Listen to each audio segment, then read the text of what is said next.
সুপ্রভাত বন্ধুরা, কেমন আছো তোমরা সবাই? আমাদের গল্পকথার নতুন একটা ভিডিওতে তোমাদেরকে জানাই অনেক স্বাগতম। আশা করছি সবাই খুব ভালো আছো, সুস্থ আছো, আর আমরাও না বেশ ভালো আছি। আর আজকের বারটা হচ্ছে মঙ্গলবার, আর এখন মোটামুটি বাজে ওই সকাল 6:45 মতো। আজকে একদম সকাল থেকেই তোমাদের সাথে ভিডিওটা শুরু করে দিলাম, নাহলে না প্রত্যেক দিন তো আর বাসি কাজটা শেয়ার করা হয় না। তবে যখন থেকে তোমাদের সাথে ভিডিওটা শুরু করি তার অনেকটা আগেই কিন্তু উঠে এই কাজগুলো আমাকে করে ফেলতে হয়, তাই আর প্রত্যেক দিন শেয়ার করি না।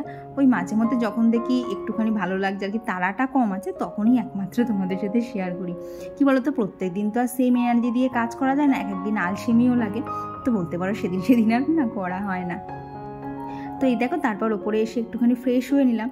আর আমার সকালের স্কিন কেয়ার তো তোমরা জানোই, একটু অ্যালোভেরা জেল আর একটুখানি লিপ বাম, যেটা একদম কমন। তবে যখন ইচ্ছা করে তখন কিন্তু একটু সানস্ক্রিনও অ্যাপ্লাই করে না, কি যেদিন দেখি বাইরে খুব রোদ উঠেছে সেদিনকে কিন্তু করে নিই।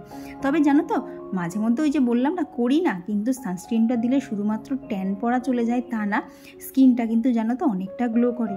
তো যখন দেখি স্কিনটা আমার একদম ডাল হয়ে গেছে তখনই একমাত্র করে নেয়।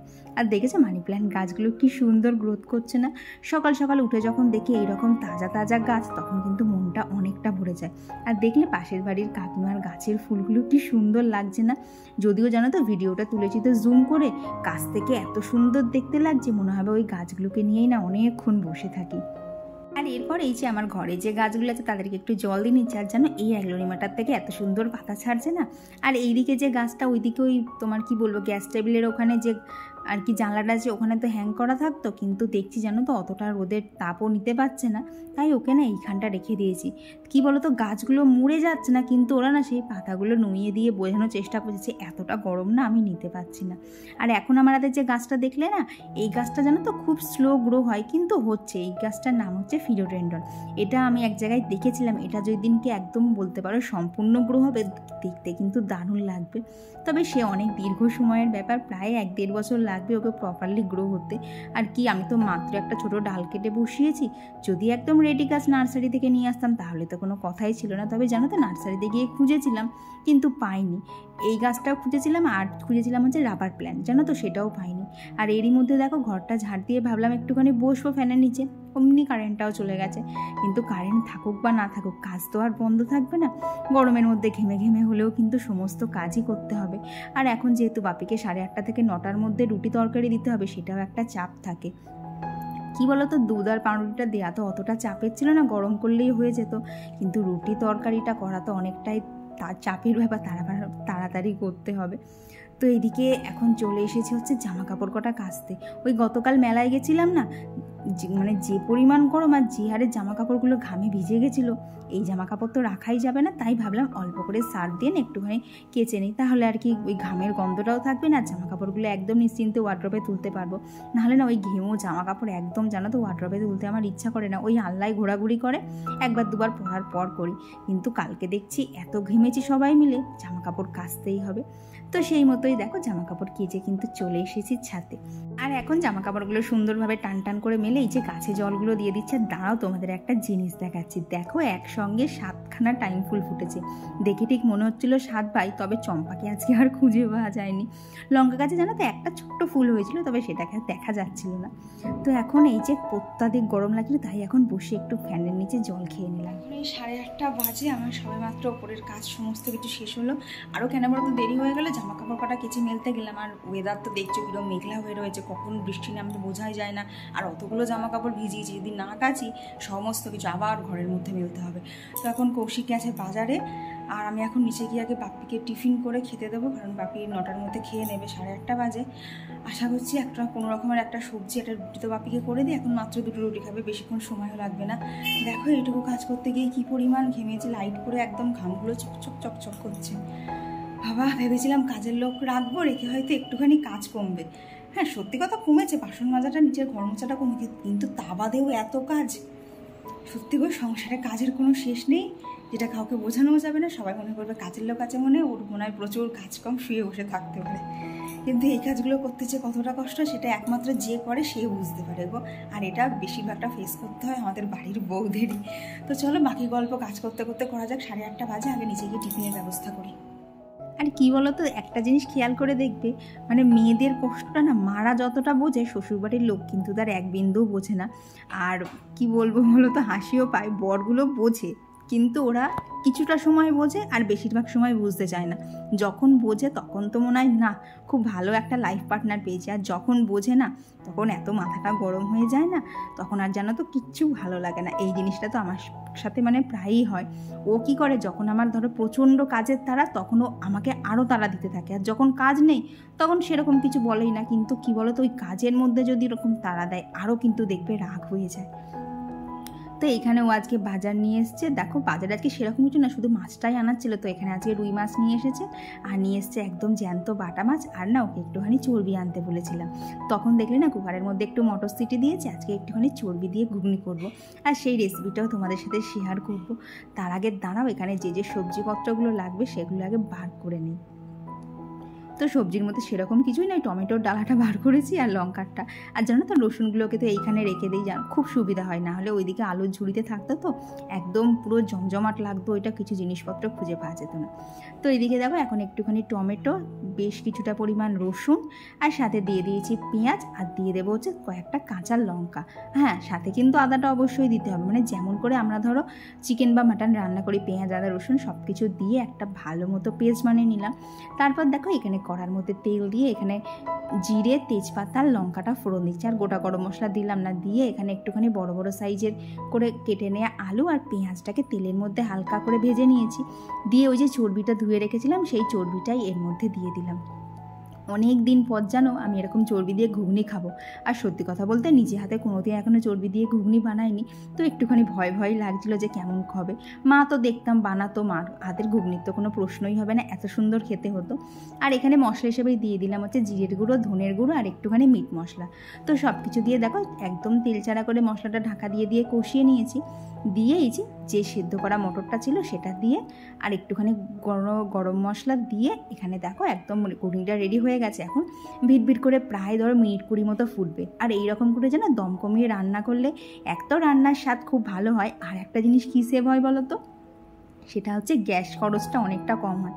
আর জানো আমাদের তো ধরো 3 জন মেম্বার, দেখতেই তো পাও সারাদিনে ঠিক কী পরিমাণে রান্নাবান্না হয়, তারপরেও এই মাসের গ্যাসটা আমার অলরেডি 1 মাস 12-13 দিন চলছে, এখনও অবধি জানো তো শেষ হয়নি।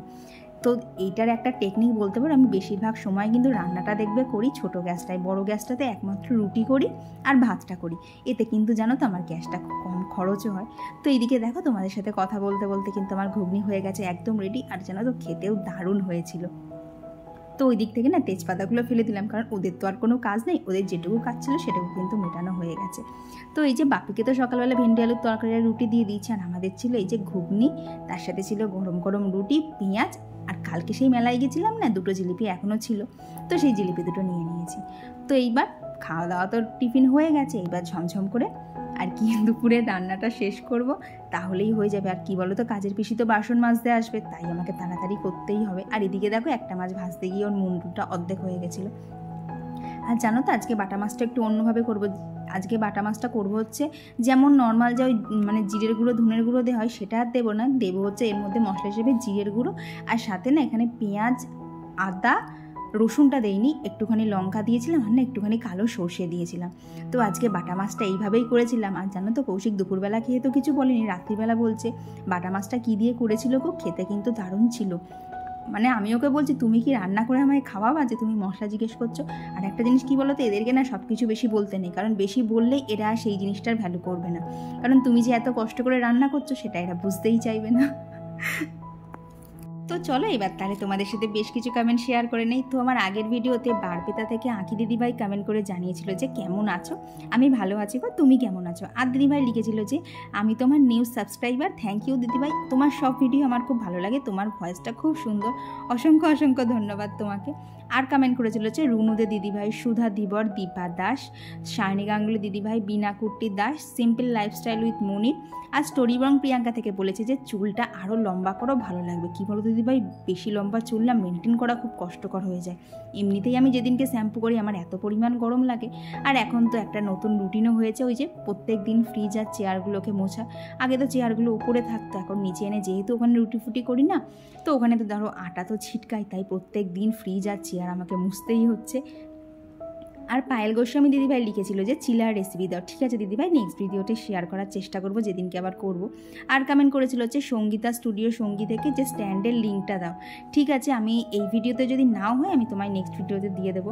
আর কমেন্ট করেছিল হচ্ছে সিম্পল হাউসওয়াইফ থেকে যে মিষ্টি বোন এগিয়ে যাও। থ্যাংক ইউ দিদিভাই, তুমি পাশে থেকো তাহলেই আমার হবে। আর কমেন্ট করেছিল হচ্ছে সুচরিতা মণ্ডল যে পিঙ্ক কুর্তিতে তোমায় খুব মিষ্টি লাগছে। তবে কি বলো তো দিদিভাই, ওটা না কুর্তি না, ওটা একটা চুড়িদারই ছিল। তবে প্যান্টটা না এতটা মোটা, প্যান্টটা ঠিক পরে আমি কমফর্ট ফিল করিনি, ওই জন্য না লেগিংসের প্যান্ট দিয়ে পরেছি। আর এখন ঘরের ওপর মানে নিচের কাজ শেষ করে চলে এসেছি ওপরে। ডাস্টিংগুলো তো আর সকালে করা সম্ভব হয় না, তাই এই ঘর মোছার আগেই কিন্তু ডাস্টিংগুলোকে করে নিই। আর আমার আগের ভিডিওতে কমেন্ট করেছিল যে তৃষ্ণা পাত্র, আমি মৌসুমি আর রিমিস ক্রিয়েটিভ ওয়ার্ল্ড থেকে বলেছে যে তোমার কথাগুলো খুব সুন্দর, আর এটা খুব ভালো লেগেছে মেয়েদের মনের কথা তুমি ভ্লগের মাধ্যমে তুলে ধরো। তো হ্যাঁ গো, এই কমেন্টটা পড়ে জানো তো আমারও খুব ভালো লেগেছে যে আমি এতগুলো মানুষের মনের কাছে পৌঁছতে পেরেছি। আর কি বলো তো, আমাদের হাউসওয়াইফ যারা আছি আমাদের প্রত্যেকেরই পায় একই সমস্যা, কেউ আমাদেরকে কোনোদিন বোঝার চেষ্টা করে না, মনে করে আমরা মেশিন, সকাল থেকে রাত অবধি মেশিনের মতো শুধু খেটেই যাব, আমাদের ক্লান্তি আসতে নেই, ঘুম আসতে নেই, কোনো কাজে আলসেমিও লাগতে নেই। কিন্তু আমরাও যে মানুষ সেটাই অর্ধেক সময় লোকে বুঝতে চায় না। আর কমেন্ট করেছিল যে ডিপ পেন টক্স ব্লগ থেকে ব্লগার হাও অপর্ণা, রাখি মণ্ডল দিদিভাই, পাপড়ি পান্ডে, সুপর্ণা বাইন ব্লগ। আর কমেন্ট করেছিল হচ্ছে বর্ণালী শাসমল দাস দিদিভাই, বাংলাদেশ থেকে এক দিদিভাই লিখেছে যে আমি মুসলিম মেয়ে, তারপরেও তোমার ভিডিও খুব ভালো লাগে, থ্যাংক ইউ। আর কমেন্ট করেছিল হচ্ছে পারভিন, ঈশিতা দেবনাথ, হীরা লাইফস্টাইল গ্যালারি, সম্পা দে, ফাল্গুনী সরকার, জয়শ্রী বিশ্বাস। আর জানো তো, আমি আর কৌশিক একটা জিনিস ঠিক করেছি, এইবার না অ্যাকোরিয়ামে একটা মাছ রেখে দেখবো, হয়তো দুটো মাছের জায়গা কম পড়ছিল, তাই এবার চেক করেছি যে এখন আর মাছ আনবো না, দেখি এই মাছটাকে কতদিন বাঁচাতে পারে। যদি দেখি যে এই মাছটা অনেক দিন বাঁচছে, তার মানে আমাদের যে অ্যাকোরিয়ামের সাইজ তার মাঝখানে দুটো মাছ ধরবে না। আর আগের দিনের ভিডিওতে কমেন্ট করেছিল হচ্ছে ইতি ঘোষ যে কন্টেনারগুলোর প্রাইস বলো। তো ফ্রিজের যে কন্টেনারগুলো দেখছো না, বড়োটা নিয়েছে 50 টাকা করে আর ছোটোটা নিয়েছে হচ্ছে 40 টাকা করে। আর এই যে আমাদের দুপুরের খাবার দাবার একদম সিম্পলভাবেই হয়েছে। আর এখানে এই যে বাটা মাছের ঝোল, আর ওদিকে তো সাজিয়ে গুছিয়ে বাপিকে খেতে দিয়ে দিয়েছি। আর চলো বাকি কমেন্টগুলোও শেয়ার করে নেওয়া যাক। আর কমেন্ট করেছিল হচ্ছে বিনিতা ধুলাই, সিরুফা, ইভাস ডেলি রুটিন, ঝর্ণা এজেন্সি, টুম্পা করাই, নিবেদিতা রুদ্র দিদিভাই, পায়েল, পৌষ সানসাইন, জিনিয়া রয়, আর চন্দননগর থেকে শাশ্বতী চৌধুরী। আর এই দেখো আমাদের সন্ধ্যের টিফিনে ছিল এইরকম ম্যাঙ্গো দই। বাজে এখন হচ্ছে রাত 11টা বাজতে 10। আজকের মতো কাজবাজ সমস্ত কিছু কমপ্লিট। তো সন্ধ্যের পর থেকে আর ভিডিও করে নিই, তার একটাই কারণ, মাঝখানে 2-2.5 ঘন্টা পুরো ফাঁকা, একদম কোনো কাজ ছিল না, একদম কি বলবো, ধরো 90% ভিডিও এডিটটা করে ফেলেছি। নাহলে না আমাকে পুরো ভোরবেলা ঘুমটা নষ্ট করে ভোর ধরো 4:30-5টার থেকে উঠে করতে হয়, তারপরে না উঠে গিয়ে আর কাজ করতে ইচ্ছা করে না। তো আজকে দেখলাম সন্ধ্যেটা ফাঁকা ছিল, একদম এডিটটা জম্পেস করে নিয়েছি। আর এখন কাজ বলতে এই যে স্প্রে বোতলটা হাতে নিয়েছি, এখন গাছ পাটাতে না একটু জল স্প্রে করবো। সন্ধ্যাবেলা আজকে আর করিনি, দেখলাম মাটিগুলো ভেজা ছিল, তো এখন এসে দেখছি অনেকটা শুকিয়ে গেছে। তো এখন গাছগুলোতে জল দেবো, দিয়ে শুয়ে পড়বো। তো চলো বন্ধুরা, আজকের জন্য টাটা, দেখা হচ্ছে খুব তাড়াতাড়ি আর পরবর্তী ব্লগে। ততক্ষণ তোমরা সবাই খুব ভালো থেকো আর সুস্থ থেকো।